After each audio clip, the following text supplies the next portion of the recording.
Let's have a discussion about custom color formulas and what you absolutely need to know before you even consider using them. The ability to adjust a color by 25%, 50%, or even 75% sounds like an awesome opportunity to fine-tune your color choices, but there are some extremely important traps and pitfalls to using these custom formulas that you should stick around to hear about. It doesn't matter whether you're using Benjamin Moore, Dunn Edwards, Sherwin-Williams, or PPG. Anytime you get a can of paint tinted, there is a specific formula that is associated with every single color out there. What the formula consists of are all the individual colorants that make up the finished product. Maybe half an ounce of red or a quarter ounce of yellow, etc. That same color might have a slightly different formula depending on the product. So, assuming you have the correct formula, what if you absolutely loved Benjamin Moore's Edgecomb Gray, but you just wish it was a bit lighter? Or maybe you were using it on the walls and you wanted a lighter variation for your ceilings. This is a very common situation that a lot of my clients ask me about.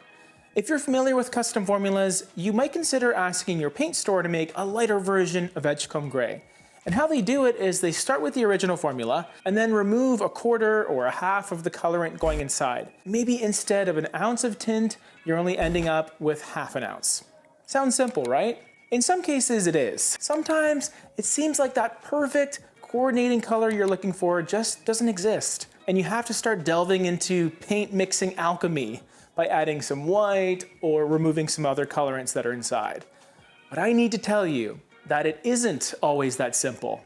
In fact, it hardly ever is. What you have to understand is colors are specifically formulated according to their formula. That particular combination of colorants gives that color its depth, its hue, and more specifically, its undertones. When you start to manipulate that formula in any way, you're changing the structure of it, even if you're keeping the ratios absolutely identical. Speaking of Edgecomb Gray, if you take a look at its close neighbor Revere Pewter, their makeup is actually quite similar, but Revere Pewter has added depth, which causes it to appear more gray than beige.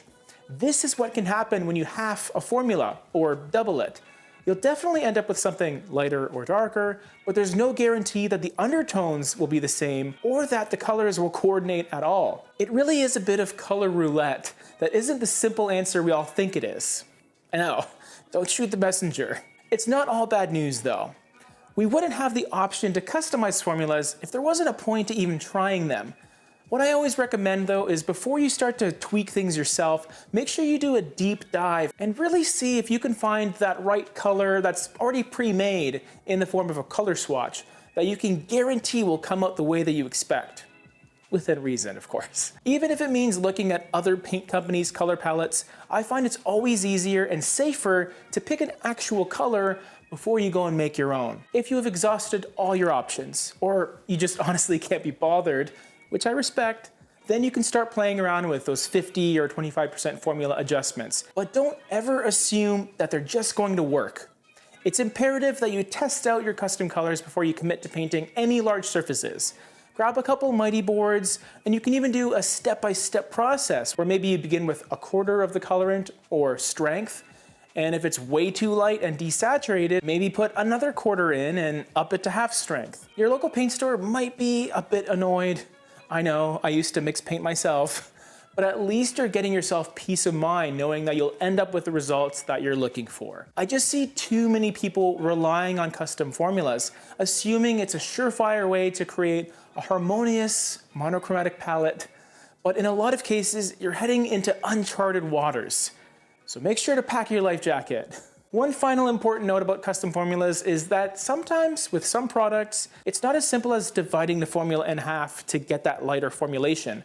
There are certain companies that deal with lighter colors differently and overcompensate with added white colorant, which could dramatically impact the custom version. Custom formulas can be an effective way to introduce some subtle shifts in color, but be sure to do it at your own risk. If you're prepared for those risks, then I encourage you to check out our video on Mighty Boards so you can learn how to properly test out any custom colors that you're planning on mixing up.